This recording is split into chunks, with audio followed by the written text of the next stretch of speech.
Hi, my friends. Today I want to present you a new story. Enjoy watching it. I arrived alone. The marble doors of the Grand Seraphim Hall stood wide like judgment gates.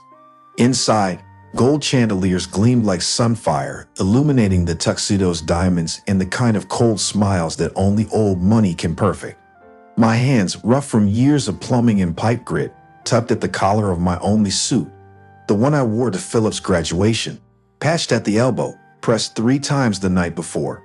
I scanned the room until I saw him, my son, Philip. Tall, confident, handsome. He was laughing beside his bride Emily and her family, the Brooks. All of them were dressed like they'd stepped out of a wealth magazine. Her father, Gregory Brooks, a former Ivy League dean turned corporate lord, lifted a glass and said something that made the group around him laugh. I smiled anyway. A waiter led me to the front table. My breath caught when I saw the place card.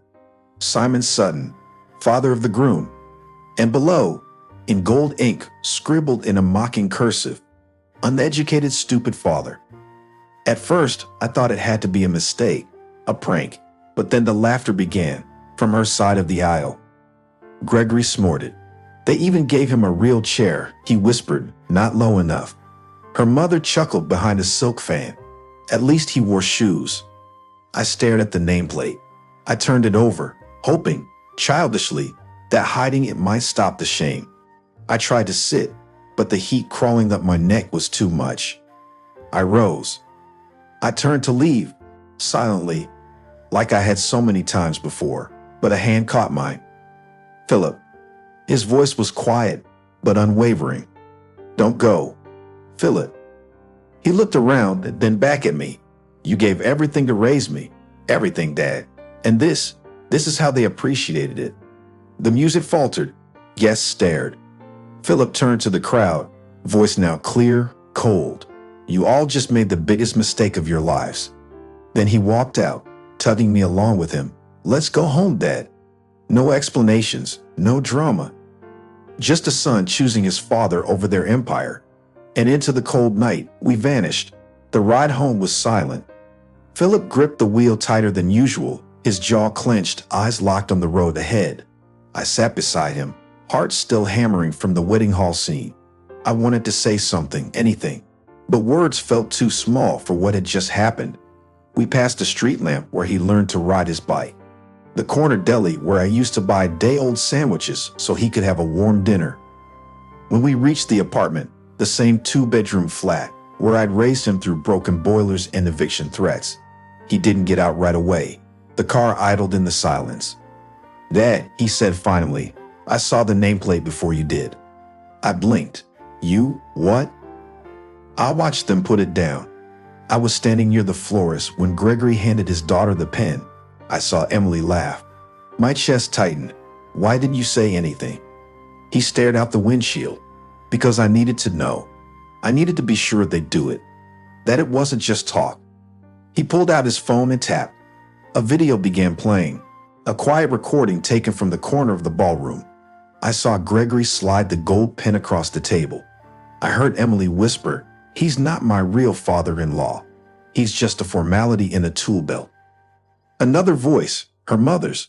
Can we see him near the kitchen exit? My breath hitched. I gripped the edge of the sofa as he handed me the phone.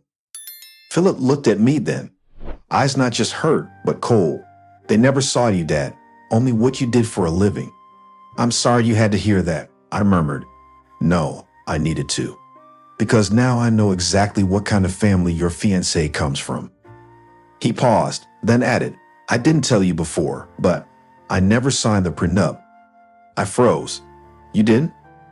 They begged me, even promised to fund my startup. But I already had everything I needed. I stared at him confused. What startup? He smiled for the first time that night, tight knowing. Artificial intelligence, quietly built, privately funded, and recently sold, for more than their company Brooks Privileges is even worth. The room seemed to tilt. They think I'm just a trophy husband, Philip said softly. But I've already planned checkmate. By dawn, Philip was already dressed, navy suit crisp, hair neatly combed, and a focus in his eyes I hadn't seen since his debate championship at 17. The kitchen smelled of untouched coffee. He slid a thick manila folder across the table toward me. "Today's the day," he said. "They learn who you really are to me." Inside were documents I couldn't begin to understand. Ledgers, legal filings, signed contracts, company shares. But at the top, stamped in bold, was a name I recognized. Brooks Privileges Incorporated. "Wait," I breathed. "You own their company?" 48%, yesterday, he replied. But overnight, my final buyout cleared. As of this morning, 51. Majority control. My hands shook as I stared at the folder. 9:15 a.m. The glass tower of Brooks Privileges loomed over the city like it owned the sky. Philip walked through the revolving doors like he belonged, because now he did. I followed, awkward in my old jacket, unnoticed until we reached the boardroom. The room buzzed with executives. At the head sat Gregory Brooks, cool as marble, flanked by lawyers and his smug son-in-law Brandon. Philip didn't flinch. He laid the folder on the glossy oak table. "What is this?" Gregory snapped. "My introduction," Philip said calmly. "As of 9 o'clock a.m., I control 51% of Brooks Privileges." Laughter flickered around the table, then died as Gregory scanned the documents, his face drained of color. "You? Parasite," he growled. "No," Philip replied, voice steady. "I'm the product of the man you mocked. The plumber who raised me to be more than a label on a card." He turned to the board. "Effective immediately, Gregory, Emily, and their relatives are dismissed. Severance will be issued. They're barred from holding any stake in the company moving forward." Gasps. Chaos erupted. Gregory stood up, shaking. "This is my legacy." Philip stood too, taller. "No, it's my turn now." Then he turned, nodded at me, and we walked out, two men from a small apartment in cracked shoes and quiet strength, leaving behind a room of stunned power, silenced by truth. It was raining when she came back. The soft knock at the door barely rose above the hum of the storm outside. I looked up from the couch, a mug of tea cooling in my hands. Philip opened the door slowly, and there she stood. Emily, soaked to the bone in her designer coat, mascara bleeding down her cheeks, clutching her handbag like it could shield her from the consequences she'd sown. "Philip," she said, voice cracking, "please, can we talk?" He didn't respond. His gaze was unreadable, too calm, too certain. She stepped forward slightly, eyes darting toward me. "Mr. Sutton, I'm so sorry. I didn't mean." "Stop," I said gently, setting the mug down. "You're not sorry for what you did. You're sorry it didn't go the way you planned." Her mouth opened, but no words came. Philip reached into the inside pocket of his jacket and pulled out a white envelope. "This," he said, "is the clause your parents signed when they sold off their final shares. Desperation has a way of loosening pride." She took it, fingers trembling. "Read," flinched. "It states," he continued, "that no member of the Brooks family, by blood or marriage, may hold equity or employment in any Brooks Privileges entity. Ever." Emily's lower lip quivered. "Philip, I was under pressure. My parents." "You weren't under pressure when you called my father a formality," he interrupted. "You weren't confused when you laughed with them." She stepped closer, desperate. "Please, can't we start over?" Philip stared at her, silent for a long beat. Then he said, low and final, "You chose mockery over love. I choose peace over poison." And with that, he gently closed the door in her face. No slam, no drama, just an ending.